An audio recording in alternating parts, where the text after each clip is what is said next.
മർക്കോസ് എഴുതിയ സുവിശേഷം 1-ാം അധ്യായം. ദൈവപുത്രനായ യേശുക്രിസ്തുവിൻ്റെ സുവിശേഷത്തിൻ്റെ ആരംഭം. ഞാൻ നിനക്ക് മുമ്പായി എൻ്റെ ദൂതനെ അയക്കുന്നു. അവൻ നിന്റെ വഴി ഒരുക്കും. കർത്താവിൻ്റെ വഴി ഒരുക്കുവിൻ, അവൻ്റെ പാത നിരപ്പാക്കുവിൻ എന്ന് മരുഭൂമിയിൽ വിളിച്ചു പറയുന്നവൻ്റെ വാക്ക് എന്നിങ്ങനെ യെശയ്യാ പ്രവാചകന്റെ പുസ്തകത്തിൽ എഴുതിയിരിക്കുന്നത് പോലെ യോഹന്നാൻ വന്നു മരുഭൂമിയിൽ സ്നാനം കഴിപ്പിച്ചും പാപമോചനത്തിനായുള്ള മാനസാന്തര സ്നാനം പ്രസംഗിച്ചും കൊണ്ടിരുന്നു. അവൻ്റെ അടുക്കൽ യഹൂദ്യ ദേശമൊക്കെയും യെരൂശലേമ്യർ എല്ലാവരും വന്ന് പാപങ്ങളെ ഏറ്റുപറഞ്ഞ് യോർദാൻ നദിയിൽ അവനാൽ സ്നാനം കഴിഞ്ഞു.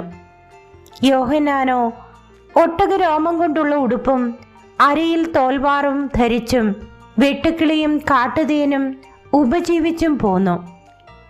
എന്നിലും ബലമേറിയവൻ എൻ്റെ പിന്നാലെ വരുന്നു. അവൻ്റെ ചെരുപ്പിൻ്റെ വാറ് കുനിഞ്ഞഴിപ്പാൻ ഞാൻ യോഗ്യനല്ല. ഞാൻ നിങ്ങളെ വെള്ളത്തിൽ സ്നാനം കഴിപ്പിക്കുന്നു, അവനോ നിങ്ങളെ പരിശുദ്ധാത്മാവിൽ സ്നാനം കഴിപ്പിക്കും എന്നവൻ പ്രസംഗിച്ചു പറഞ്ഞു. ആ കാലത്ത് യേശു ഗലീലയിലെ നസറേത്തിൽ നിന്ന് വന്ന് യോഹന്നാനാൽ യോർദാനിൽ സ്നാനം കഴിഞ്ഞു.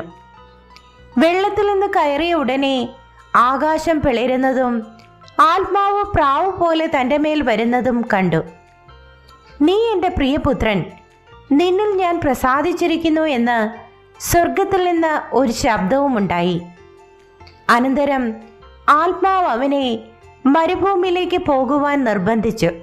അവിടെ അവൻ സാത്താനാൽ പരീക്ഷിക്കപ്പെട്ട് 40 ദിവസം മരുഭൂമിയിൽ കാട്ടുമൃഗങ്ങളോട് കൂടി ആയിരുന്നു.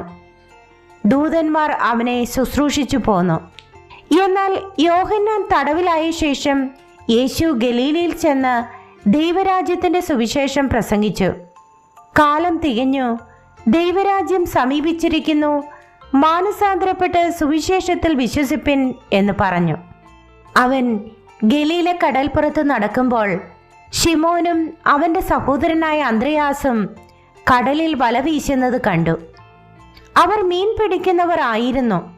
യേശു അവരോട്, എന്നെ അനുഗമിപ്പിൻ, ഞാൻ നിങ്ങളെ മനുഷ്യരെ പിടിക്കുന്നവരാക്കും എന്ന് പറഞ്ഞു.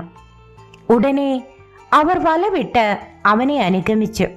അവിടെ നിന്ന് അല്പം മുന്നോട്ട് ചെന്നപ്പോൾ സെബദിയുടെ മകനായ യാക്കോബും അവൻ്റെ സഹോദരനായ യോഹന്നാനും പടകിലിരുന്ന് വല നന്നാക്കുന്നത് കണ്ടു. ഉടനെ അവരെയും വിളിച്ചു. അവർ അപ്പനായ സെബദിയെ കൂലിക്കാരോടുകൂടെ പടകിൽ വിട്ട് അവനെ അനുഗമിച്ചു. അവർ കഫർന്നഹൂമിലേക്ക് പോയി. ശബ്ബത്തിൽ അവൻ പള്ളിയിൽ ചെന്ന് ഉപദേശിച്ചു. അവൻ്റെ ഉപദേശത്തിങ്കൽ അവർ വിസ്മയിച്ചു.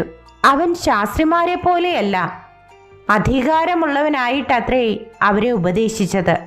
അവരുടെ പള്ളിയിൽ അശുദ്ധാത്മാവുള്ള ഒരു മനുഷ്യനുണ്ടായിരുന്നു. അവൻ നിലവിളിച്ച്, നസ്രായനായ യേശുവേ, ഞങ്ങൾക്കും നിനക്കും തമ്മിൽ എന്ത്? ഞങ്ങളെ നശിപ്പിപ്പാൻ വന്നുവോ? നീ ആർ എന്ന് ഞാൻ അറിയുന്നു, ദൈവത്തിൻ്റെ പരിശുദ്ധൻ തന്നെ എന്ന് പറഞ്ഞു. യേശു അതിനെ ശാസിച്ചു. മിണ്ടരുത്, അവനെ വിട്ടു പോ എന്ന് പറഞ്ഞു. അപ്പോൾ അശുദ്ധാത്മാവ് അവനെ ഇഴച്ച് ഉറക്ക നിലവിളിച്ച് അവനെ വിട്ടുപോയി. എല്ലാവരും ആശ്ചര്യപ്പെട്ടു. ഇതെന്ത് ഒരു പുതിയ ഉപദേശം! അവൻ അധികാരത്തോടെ അശുദ്ധാത്മാക്കളോടും കൽപ്പിക്കുന്നു, അവ അവനെ അനുസരിക്കുകയും ചെയ്യുന്നു എന്ന് പറഞ്ഞ് തമ്മിൽ വാദിച്ചുകൊണ്ടിരുന്നു. അവൻ്റെ ശ്രുതി വേഗത്തിൽ ഗലീല നാട് എങ്ങും പരന്നു. അനന്തരം അവർ പള്ളിയിൽ നിന്ന് ഇറങ്ങി യാക്കോബും യോഹന്നാനുമായി ശിമോന്റെയും അന്ത്രയാസിന്റെയും വീട്ടിൽ വന്നു. അവിടെ ശിമോന്റെ അമ്മാവിയമ്മ പനി പിടിച്ചു കിടന്നിരുന്നു. അവർ അവളെക്കുറിച്ച് അവനോട് പറഞ്ഞു. അവൻ അടുത്തു ചെന്ന് അവളെ കൈക്ക് പിടിച്ച് എഴുന്നേൽപ്പിച്ചു. പനി അവളെ വിട്ടുമാറി. അവൾ അവരെ ശുശ്രൂഷിച്ചു. വൈകുന്നേരം സൂര്യൻ അസ്തമിച്ച ശേഷം അവർ സകലവിധ ദീനക്കാരെയും ഭൂതഗ്രസ്തരെയും അവൻ്റെ അടുക്കൽ കൊണ്ടുവന്നു. പട്ടണമൊക്കെയും വാതിൽക്കൽ വന്നു കൂടിയിരുന്നു. നാനാവ്യാധികളാൽ വലഞ്ഞിരുന്ന അനേകരെ അവൻ സൗഖ്യമാക്കി. അനേകം ഭൂതങ്ങളെയും പുറത്താക്കി. ഭൂതങ്ങൾ അവനെ അറിയുക കൊണ്ട് സംസാരിപ്പാൻ അവയെ സമ്മതിച്ചില്ല. അതികാലത്ത് ഇരുട്ടോടെ അവൻ എഴുന്നേറ്റ് പുറപ്പെട്ട് ഒരു നിർജ്ജന സ്ഥലത്ത് ചെന്ന് പ്രാർത്ഥിച്ചു. ശിമോനും കൂടെയുള്ളവരും അവന്റെ പിന്നാലെ ചെന്ന് അവനെ കണ്ടപ്പോൾ, എല്ലാവരും നിന്നെ അന്വേഷിക്കുന്നു എന്ന് പറഞ്ഞു. അവൻ അവരോട്, ഞാൻ അടുത്ത ഊരുകളിലും പ്രസംഗിക്കേണ്ടതിന് നാം അവിടേക്ക് പോകാം, ഇതിനായിട്ടല്ലോ ഞാൻ പുറപ്പെട്ടു വന്നിരിക്കുന്നത് എന്ന് പറഞ്ഞു. അങ്ങനെ അവൻ ഗലീലയിലൊക്കെയും അവരുടെ പള്ളികളിൽ ചെന്ന് പ്രസംഗിക്കുകയും ഭൂതങ്ങളെ പുറത്താക്കുകയും ചെയ്തു. ഒരു കുഷ്ഠരോഗി അവന്റെ അടുക്കൽ വന്ന് മുട്ടുകുത്തി, നിനക്ക് മനസ്സുണ്ടെങ്കിൽ എന്നെ ശുദ്ധമാക്കുവാൻ കഴിയും എന്ന് അപേക്ഷിച്ചു. യേശു മനസ്സലിഞ്ഞ് കൈ നീട്ടി അവനെ തൊട്ടു.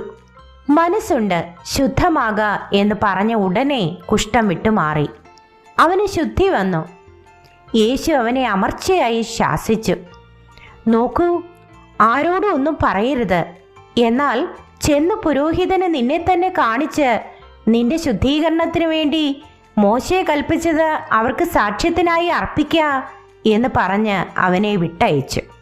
അവനോ പുറപ്പെട്ടു വളരെ ഘോഷിപ്പാനും വസ്തുത പ്രസംഗിപ്പാനും തുടങ്ങി.